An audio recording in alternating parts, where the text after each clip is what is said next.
abusua yan sumo e channel so ha ag politics avenue podcast osa onia emikuisi make headlines ne jembre na edibi exumbo na honorable kojo Oppong nkruma the rate ni court efa chief justice judges bia wa select mu se omutra NPP cases so abra court and a judicial service omoko ahujimu no what ko dan court say court embo chief justice asemu into nene court akasa eni dem yahu waksemu e so se yemu ram na yehwe nsema kodo a court if go or ever sa insemu se AGH politics avenue.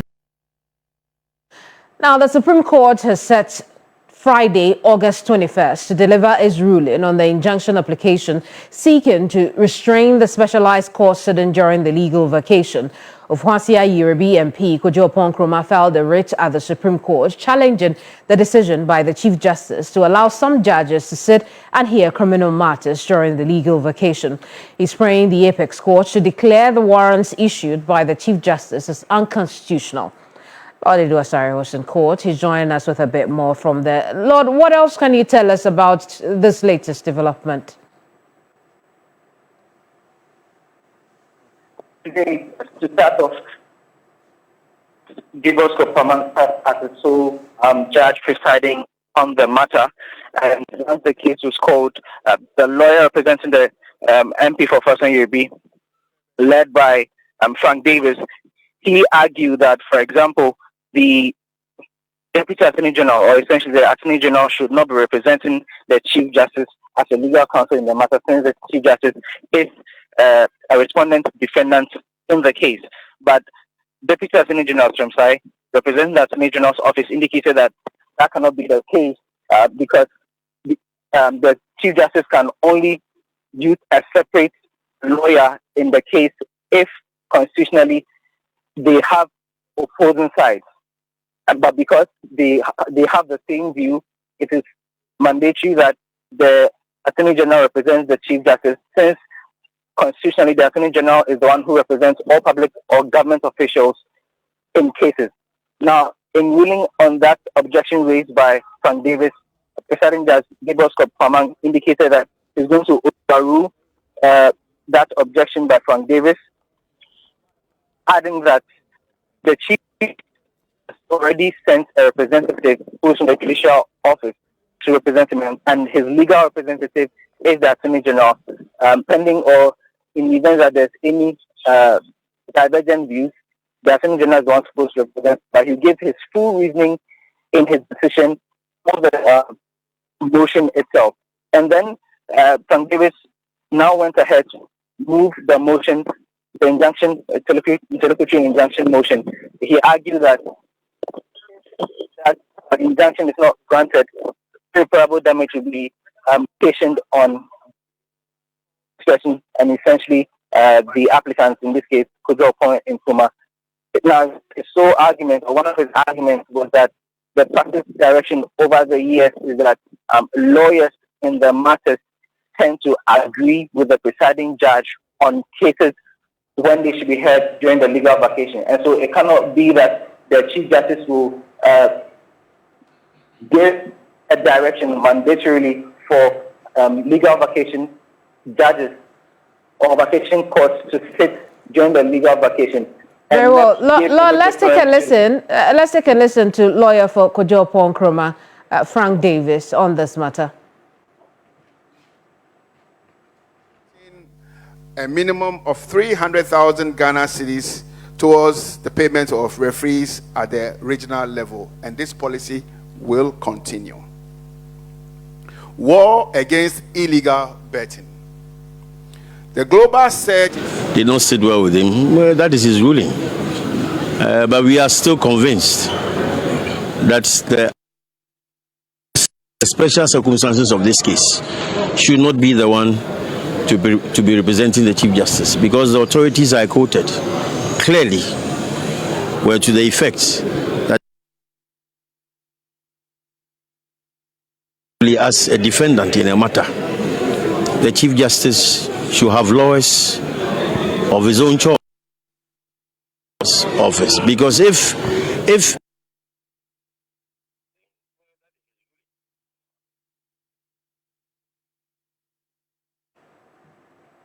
Well, Lord, we couldn't capture the full essence of what Frank Davis was saying in that clip for our audiences. But perhaps you can tell us what the Attorney General or the Deputy Attorney General said during the hearing today or after the hearing today. Well, during the hearing, the Attorney General indicated that the applicant, or in this case, the Member of Parliament for Person AB, has no case in the matter because it is not the purview of lawyers to determine when the case should be adjourned or whether a case should be heard during the legal vacation.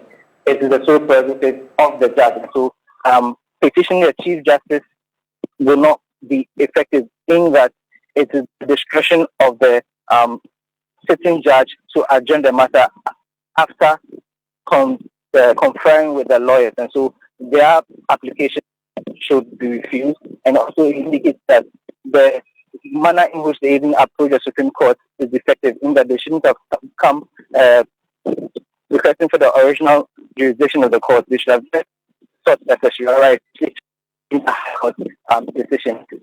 But the EFS courts to refuse or dismiss the injunction application so that the cases can continue to be heard during the legal vacation.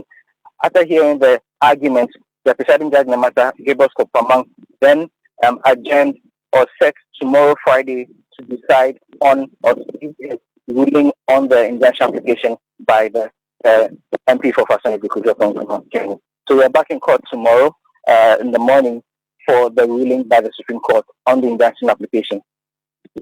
Thank you very much for the report. Lord Edu Asare is our court correspondent.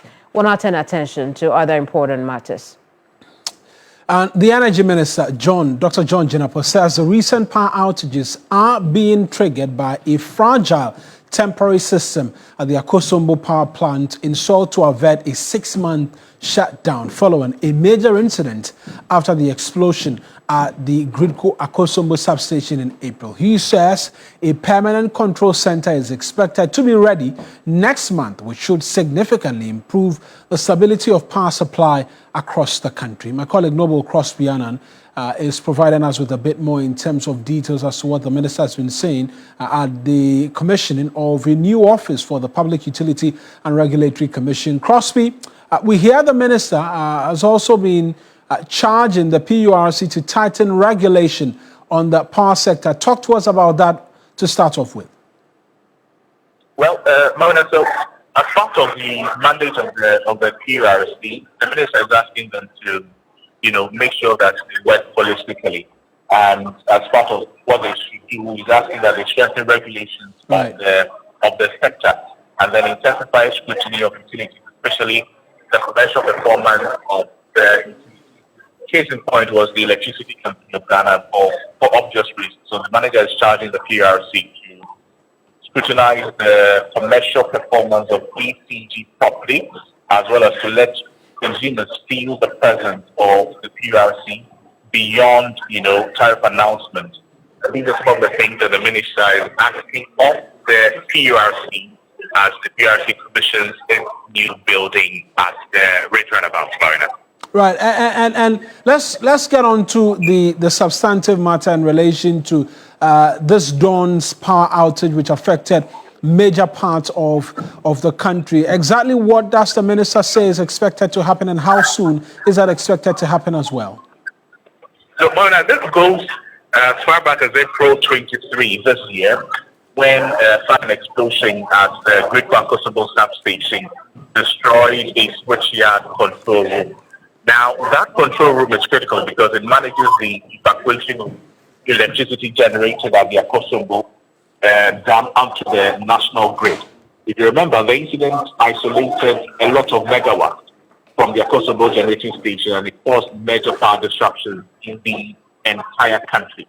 Now, what happened was that instead of keeping the Akosombo area shut down while the entire control room that was destroyed by the fire was rebuilt, via Gridco engineers and all the value chain players in the electricity supply and generation of the country decided to, if you like, bypass the destroyed control room and then install a temporary control arrangement Now, this is a temporary mechanism that the minister said it was a decision he had to take to ensure that the country was able to get electricity. So what happened is that they were able to bypass and then install a temporary arrangement. However, because it is a temporary arrangement, any small fault from that area triggers it to shut down. And that is what has happened today, this morning, in parts of the country. So the shutdown is a result of the temporary arrangement that has also developed some concern.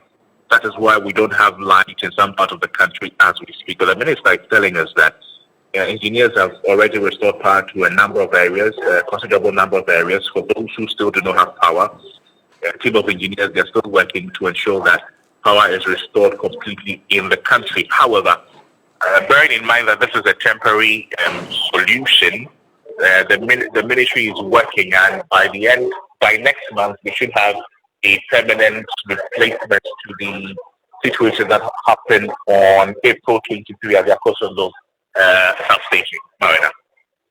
Minister first, I'll speak to these matters, and then we'll hear him on the expectation on the PURC as well. Before we came to office, just about 6 billion was declared monthly into the cash waterfall. IPPs were receiving just about 42%. Because of the work we did together and the policy reforms that we implemented, today we declared close to about 15 billion every month into the cash waterfall mechanism. And almost all the IPPs receive about 100% of their invoice bills. So we are not building arrears like it used to be. When we assumed office, the outstanding debt was about 80 billion cedis. We've also renegotiated with the IPPs, working with the PURC, and we've saved about $250 million again from there. So clearly, we are making significant progress. But I would urge you to strengthen the regulation of your sector. I know sometimes, as you strengthen the enforcement, you step on toes. But you have to step on some toes sometimes to ensure that you achieve your objective. Also intensify scrutiny of all the utilities, particularly their commercial performance.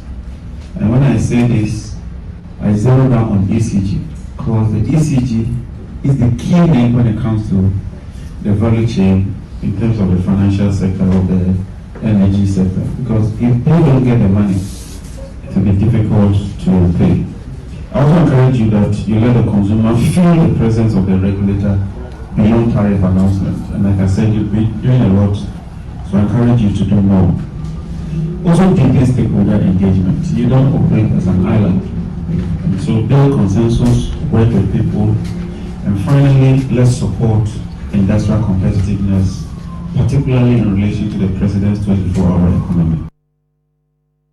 Apologies for the quality of sound there, but earlier was my colleague Noble Crosby-Annan with a bit more in terms of details from what the Energy Minister has been saying. Now, more than 300 members of the Ghana Mineworkers Union have besieged the premises of the central bank to present a petition demanding release of funds belonging to mine workers whose monies have been locked up in the Bank of Ghana regulated financial institutions since 2019. The demonstrators, made up of members of the Mineworkers Union, marched to the central bank to demand action over more than 350 million Ghana cedis they say is owed to 19,000 mine workers. The union is therefore calling on the central bank to take immediate steps to facilitate the release of funds and ensure affected workers receive their monies. Here's General Secretary of the Ghana Mineworkers Union, Abdul Mumin Gbana, who presented the petition to officials of the Bank of Ghana. We are demanding. We are demanding. We are demanding. The governor of the Bank of Ghana owes us a responsibility under its enabling act to protect us. Exactly so. Unfortunately, they have failed. And so we are demanding that all our locked up funds in excess of 350 million Ghana cedis, belonging to 19,000 members, miners of this country and their families. We are demanding every penny from the Bank of Ghana. Today, you have just about 150 members who are National Executive Council members. Our membership is in excess of 14,000. The next time we are here, we are coming with all the 19,000 members, both current and former. We are coming with our wives and our children. We are coming here with our husbands and our children. We are coming here with our grandparents, our grandmothers, our uncles and our aunties, because all of them depend on our life savings. And so as a law. Now, head of legal at the Bank of Ghana who received this petition said their grievances will be resolved. Matter your voice. Matter your voice. Your petition this morning.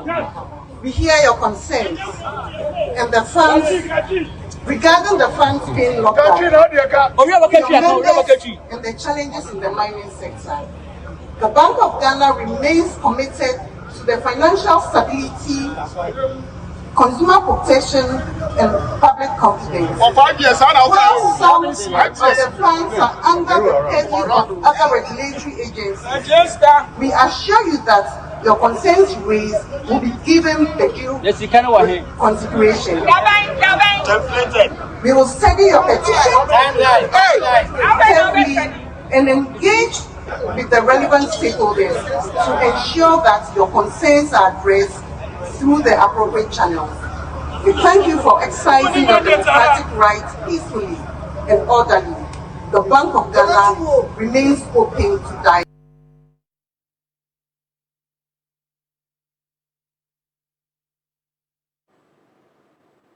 Now, gold purchasing program and its resultant losses. These words have inundated the media space for the last 48 plus hours. Ernest Abubedi Lansa breaks down the issues in relation to the subject matter. The minority leader Alexander Afenyo-Marking says Gold Board and the Domestic Gold Purchasing Program, DGPP, made losses to the tune of $1.7 billion, equivalent to 22 billion cedis. This is a claim anchored in an IMF. We and some more team court or channel so mommy and also Jim Ray. I said so bad in the Dominion. There was some more questions.